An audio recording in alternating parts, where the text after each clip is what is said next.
I remember many years ago when there were times when Julie would come to this place, my wife would come to this place where she'd basically say nothing. And I'll be asking her, "What's the matter? How come you're not saying anything? What's going on?" And I would ask and prod, and she would just be quiet. She would tune out. She would basically, what I call withdraw, close down. And I would say to myself things like, I'm thinking, oh my gosh, she's not listening to me, right? She doesn't care about what I'm thinking. And she would just tune out. And I would have these thoughts in my mind as, why don't you say anything? What's the matter? And the more I would pursue like that, the more I would demand and press, she would close down, be quiet.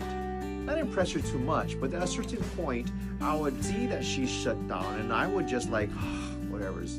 And I realized that as I got into working with couples myself, I wasn't alone. And if that's something you're feeling, just understand that you are not alone in that as well. Many couples that I work with, and also identifying that this is something that we all struggle with as couples. There's things that come through our mind, that goes through our mind, and we say things such as, she doesn't love me.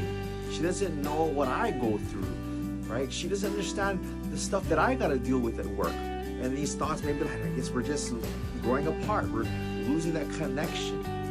The point is this, I had to understand, is that she's not the enemy. Your wife is not the enemy. Maybe she's the type to attack you and say all these things, and then you may be shut down and you're thinking these thoughts to yourself and thinking, well, woman, you don't understand the stuff that I have to go through. You don't understand. And the reason why you go quiet and you shut down is because you don't want to say anything that's going to make things worse. You don't want to say anything that's going to cause her to get more upset and feel this void, feel this chasm widen between the two of you. And so here's the tip that I want to share with you today. The tip is, this is difficult, but it's necessary. Is what I call track the negative pattern. What that simply means is recognizing when she says this, maybe there's a look on her face, maybe a word that she says, her body language, maybe the volume in her voice, the attitude in her voice that you notice, and then all of a sudden something inside of you just like, never mind it, I'm not going to say anything. Never mind, you're right, I'm always wrong, right?